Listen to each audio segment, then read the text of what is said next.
entreprise qui peut réagir très vite. C'est toujours pareil, hein, quand on est dans un projet, on commence toujours à la bourre, hein, donc c'est toujours un peu le souci, et on a besoin d'avoir des partenaires et des prestataires qui peuvent être actifs rapidement. La qualité de travail aussi, la qualité des parcs machines. Ils ont des outils, des très bons outils, très diversifiés. Comme je vous disais tout à l'heure, au niveau études aussi, la partie engineering, c'est un bon appui pour moi parce que je suis designer, même si je fais la prestation d'engineering, je ne suis pas quand même bureau d'études. Donc j'ai besoin d'avoir des prestataires de qualité sur lesquels je peux m'appuyer pour la réalisation des produits définitifs. Il y a tous les cas de figure. Alors, il y a des clients qui arrivent avec un projet complètement ficelé, qu'ils ont déjà industrialisé d'ailleurs chez un autre sous-traitant et pour lequel ils ont des problèmes d'approvisionnement ou peu importe. Et ils décident d'avoir une deuxième source d'approvisionnement ou complètement changer de source d'approvisionnement. Donc ils viennent nous voir avec un projet complètement ficelé. Et donc à ce moment-là, on a juste l'industrialisation à faire, reprendre leur plan et on va dire adapter la fabrication à notre process industriel.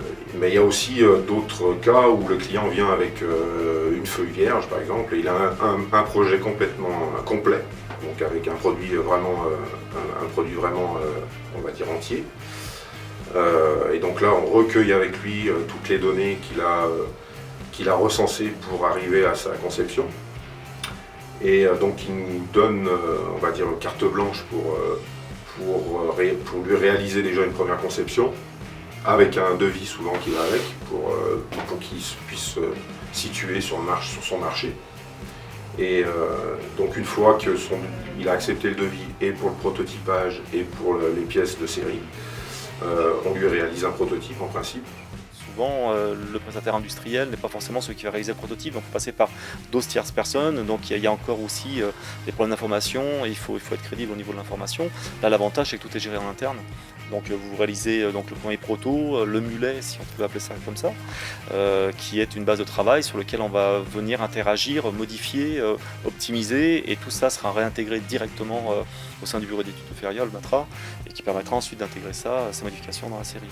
Donc ça, c'est quand même un très très gros avantage pour... Un produit, normalement, il passe par tous les secteurs d'entreprise, donc que ce soit le débit, le cintrage, la soudure et jusqu'à l'emballage. Alors que pour le prototype, en gros, on part de rien et puis c'est à moi de tout faire et jusqu'au produit fini. Et surtout après, quand on a fait une première phase, si elle s'avère pas forcément bonne ou à optimiser, il faut pouvoir réagir très vite. Et ça, c'est ce que Ferramatra propose. Et ça, c'est quand même une très grande force. Pour moi, en tant que prestataire extérieur, ouais, ça c'est vraiment très intéressant. Nous, on est là en tant qu'assistant à la conception d'un projet.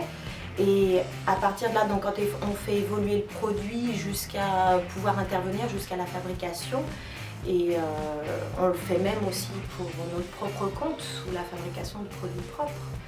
On touche dans notre entreprise aussi à la commercialisation, donc ça nous permet aussi d'avoir un côté final et d'avoir des coûts adaptés au marché, en sachant les contraintes que vont rencontrer aussi les clients de vente directe.